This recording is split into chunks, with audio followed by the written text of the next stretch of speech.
What's up everyone, Tom from the Airsoft headquarters here, and welcome back to the channel. Today we are going to be taking a look at the SIG MPX AEG accuracy portion of the video. Now if you guys are not familiar, I did do an overview video of the MPX, and you can follow that link in the top right corner of you guys, and you can watch that overview video. Now that overview video was a very long length of video. So I'm intentionally doing the accuracy portion of the video in a different video entirely, just to be able to cut down that time. So that's the only reason. So I'm filming this a couple days after I filmed the MPX overview. I don't have the MPX in front of me because the original owner did take it from me after I was allocated 1 day of shooting with his MPX. So if you guys don't know the story, there was a local customer that purchased the MPX from the Asian market and was having it imported here into the US. He came here to look for a battery setup, and I asked him what it could possibly take to get the MPX in front of the camera here and do an overview with you guys. So he was very generous. We really appreciate his assistance, and if you guys can show him similar appreciation, regardless of whether you agree with me or not, just give a big thank you down in the comment section below. Also, if you enjoy some of the content that we are able to produce, go ahead and hit that subscribe button. Leave a like and a comment. I'd appreciate it. Now getting into the body of the video. So shooting the MPX. It left a little to be desired, in my personal opinion.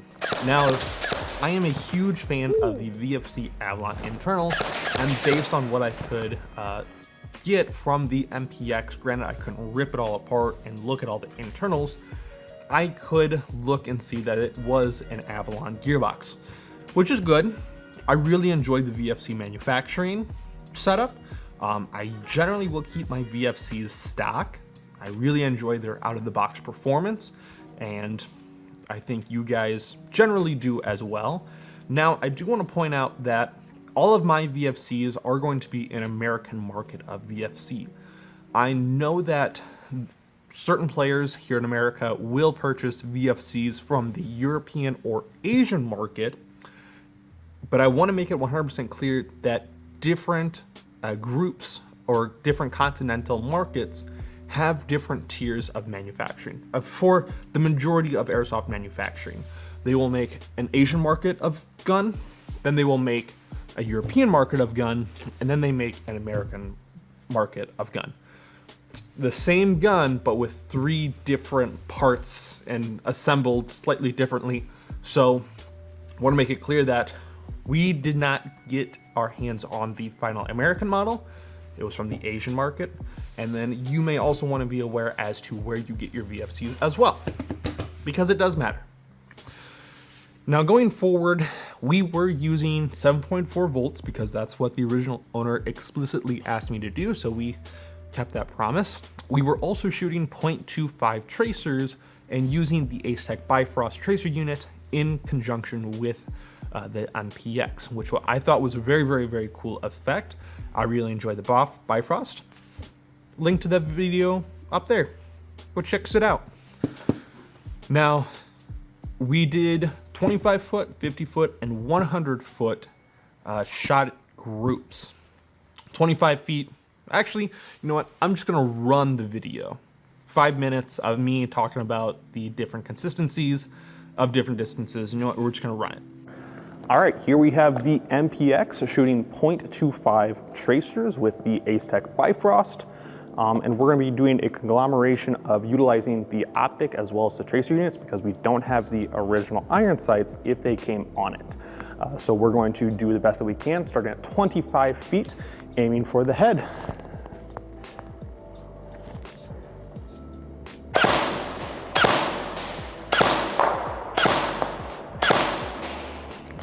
Five total shots at 25 feet. And we have our impacts 1, 2, 3, 4, 5. Very good grouping at 25 feet. We have seen plenty of worse sized groupings from a couple other models.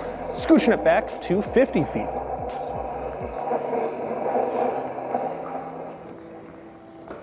aiming for center mass. Now with the high rise of the optic, what is happening is there's a weird shift as far as that line of sight and that BB flight path because of the hop-up adjustments.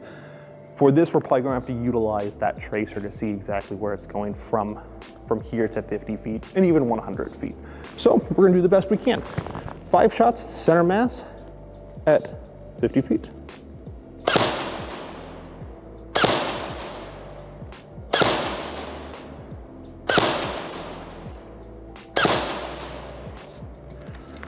All right, put it on safe.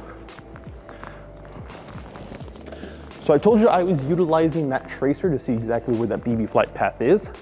The red dot was actually aimed down here at that number 8. For our 5-shot grouping, utilizing that tracer unit, those are our 5 BB impacts. 1, 2, 3, 4, 5. Still really, really, really good at 50 feet. More than confident we're gonna be able to take this out to exactly 100 feet. And you know what? I'm gonna grab my staple gun because we just so happen to have another cardboard paper target. This guy.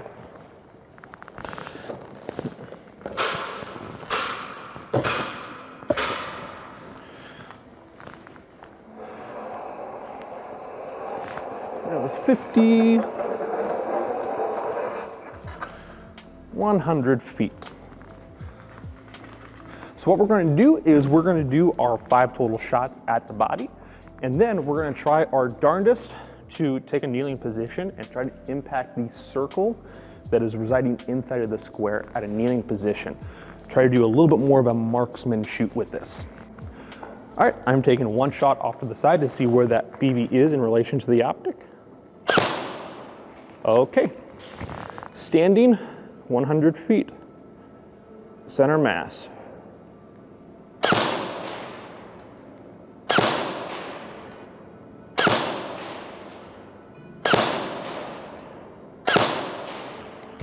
That's our 5 shots. Kneeling position, marksman style, 100 feet. Aiming for the circle.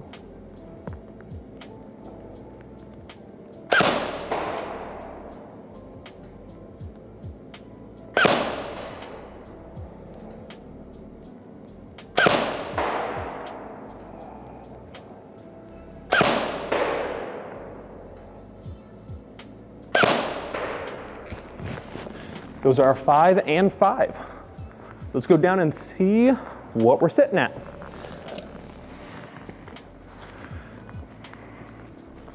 Once again, good reminder that these are only 2 5s. So while there is going to be a little bit more linear of a flight path, it's not going to be nearly as linear with 2 8s or 3 2s. Granted, it's a shorter inner barrel system, so we want to give it as much muzzle velocity as possible. So at that standing position, we have 1 impact at that head, 2, 3, 4, and 5.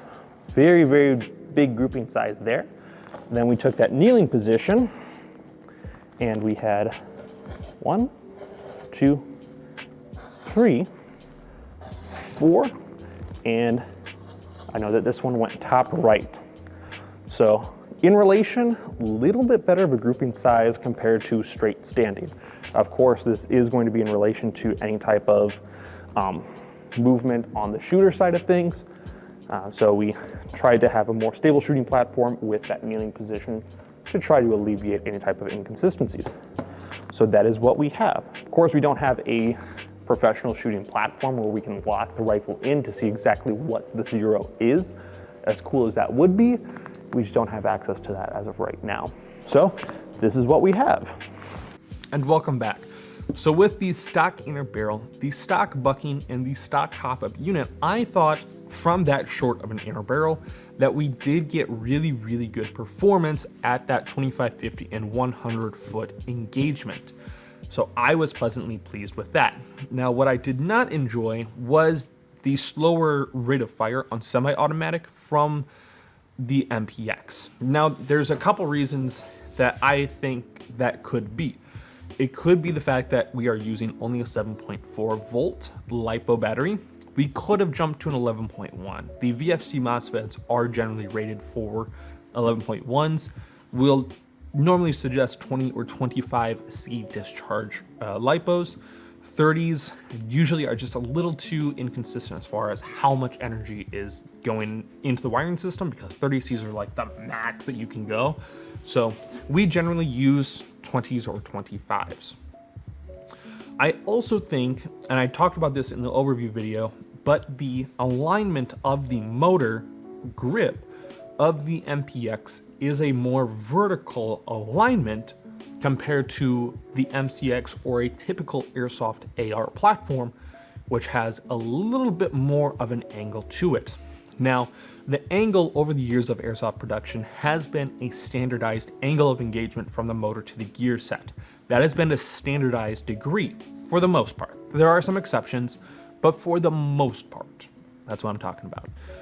So I theorize that the new alignment of the motor up into the gearbox is such an odd position, and just that little bit of resistance could lead to a slower rate of fire. What are some remedies? Well, we could just jump to an 11.1 and just be able to turn over, just force its way through that resistance. That is a possibility, but that will wear down your internals faster. We could go with a slightly different motor, maybe a super high torque, but again, that doesn't exactly solve the angle of engagement. We could shim the motor to the gear set, which would help. It's not going to damage it any worse, and probably is actually going to alleviate some of those additional stress points. So you could get a faster rate of fire and make it sound a little bit nicer just by a shim job alone. In fact, funny story, you can shim your gearbox so well that you could go from an 18 rounds per second up to about 25. In some cases, I've seen 28 rounds per second. So you could almost hit that. You could potentially double your rate of fire just by doing like a perfect shim job. But that usually is something that a experienced and professional technician will have the ability to do. So if you guys are curious about doing shim jobs, Google search, YouTube search shim jobs on Airsoft AEGs, and there are plenty of instructional videos on how to shim your gearbox if you feel that you are comfortable enough disassembling your gearbox and attempting to do that. Otherwise, take it to a professional technician who knows what they're doing. So you totally could shim it.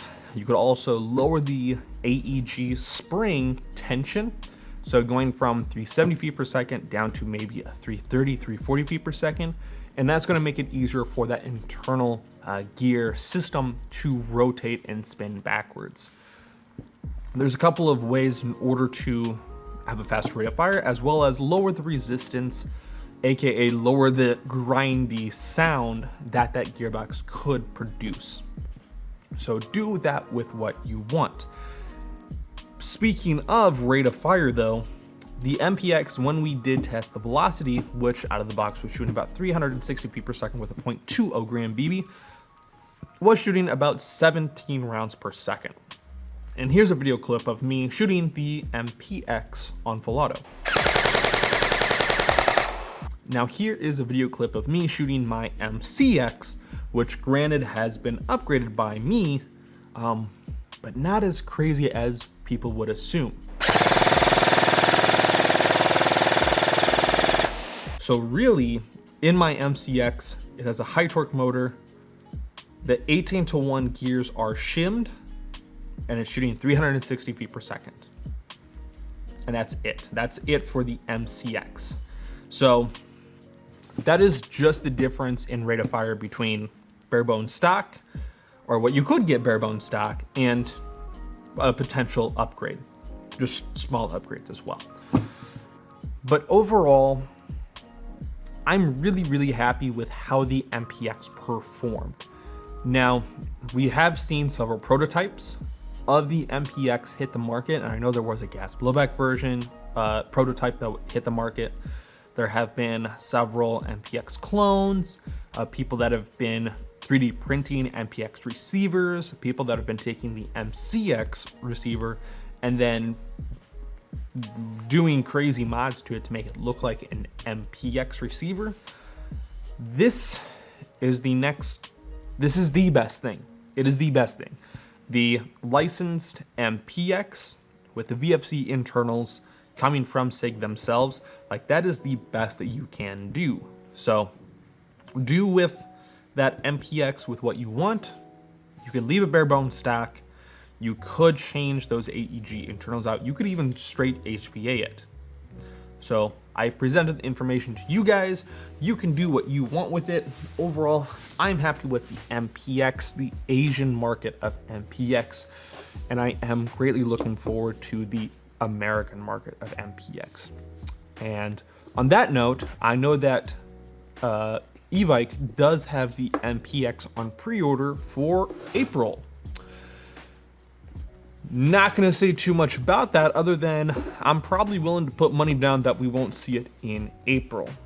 So we have that to look forward to as well. But as soon as we get that MPX available and in, I'm going to hit that buy now. In fact, I've already got email notifications when it does become available. So I'm going to pick that guy up ASAP because I love my MCX. But I'm going to do some modifications on my MPX, such as changing that motor grip out to a little bit more standardized angle of engagement. And that's probably it. Probably do a shim job. Won't even change the wiring system. I'll probably do the exact same thing with the MCX that I have, which is a externally powered battery bank. So, or not battery bank. It's a external PEC box that holds a Titan Power lithium ion. And I think I even talked about that in the MCX video over up there. So I'm throwing all of the cards up there in the top right hand corner. So go check those guys out if you guys are curious about those other videos that I have produced on this channel. And if you guys do have any further questions about the MPX, put them down in the comments section below. I'll do my best to answer them. Granted, I don't have the MPX in front of me, but I think having a hands-on encounter with it, I'm not going to call myself an expert, but I have seen firsthand how it performs, how it shoots, how it acts, and kind of what people can expect from that. So that is all that I have for you guys. Brought you some additional news, some more information about the MPX, and hopefully enlighten some people as to what they can expect from the MPX when they come out on the American market. That's all I have for you guys. So you guys take care, stay safe, stay positive. I'm going to see you guys in the next one. Take care.